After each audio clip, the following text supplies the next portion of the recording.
put everything in numbers greater than 1 rather than transmittance, which is a fraction, so now we have to get rid of the fraction, do the calculation.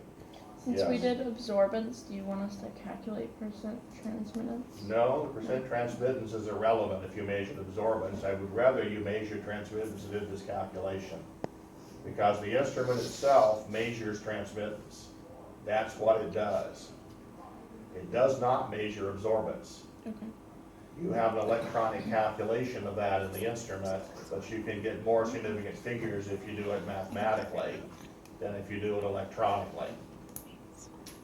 So when you use those instruments, you really should be recording percent transmittance and calculating absorbance. It's more precise. That gets into the way the instrument is designed and works, and the way they do that calculation in memory.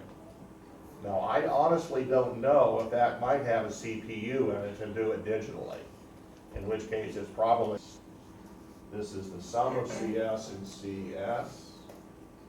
I dearly wish I had my 10 keypad here. This is the product of those two.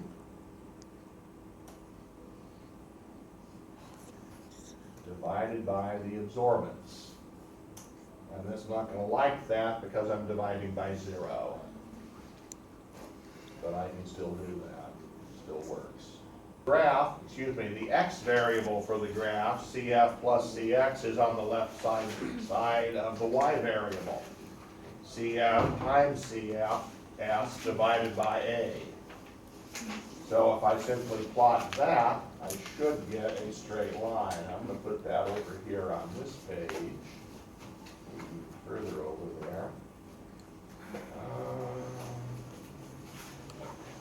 When I did that, I lost that. That was going this way. I need to insert a scatter chart with just points on it. And oh my God, I get a mess, don't I? Oh my God. I think what's going on here is the fact that I started with fictitious numbers, and my fictitious numbers really don't work when you put them into this complex a calculation. So, what to do? Well, wait a minute, I thought, is this a data point right there? Yeah. Oh, yeah. I've got 5 data points. No, wait a minute, get the chart someplace else. Good chart. Oh. Calibration point. Notice I have this divide by 0 in there. When you do this, you really can't use the blank.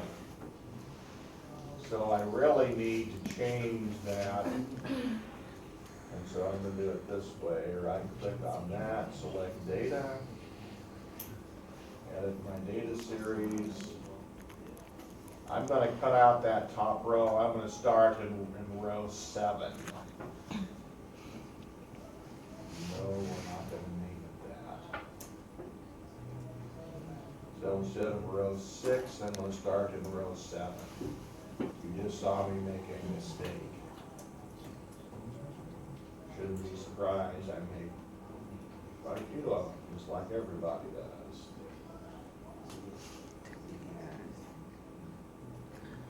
Just in the way you get on the sidebar, it changes size and everything else. Now I get a reasonably good approximation to a straight line. I'm getting all kinds of extra boxes I don't want. I really should do something better on the axes.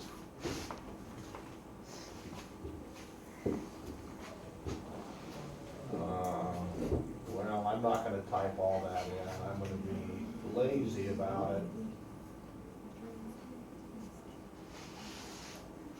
And just say those are X and Y. Except that one. Down here.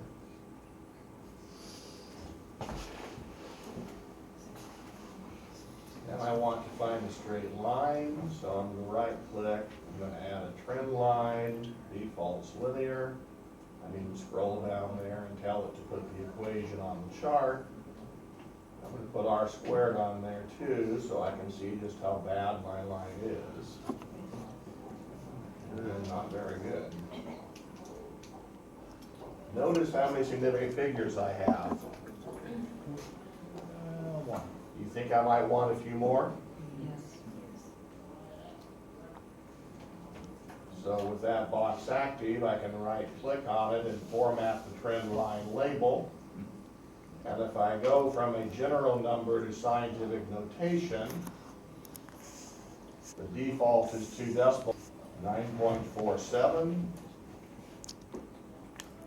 E minus 4 divided by the intercept, which is 4.41 E minus 7.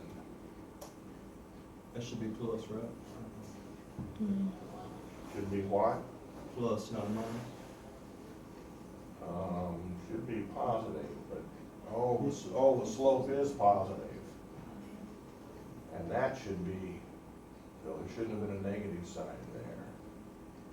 Whatever reason, I thought the slope was negative. I saw that equal sign as a negative sign. Yes, I want to accept the correction. Not there. Oh. You deleted something? You can just Yeah. undo it. Oh, never mind. Let's do it right this time. 9.47 E minus, what I worked out for you earlier. I'm gonna do that a little bit simpler way than they did it. I'm gonna need to scroll that up and get to some of these. The numerator is simply going to be CF times CS. And that's gonna be divided by a three-term thing, CF plus CS plus 1 over K observed, but interestingly, I've got CF plus CS right here. I think you need to go down a cell because that's. No, I don't. Yes, I do. And there's the sum. And I'm gonna add one more thing to it. I'm gonna add 1 over KS. K observed. 1 divided by that.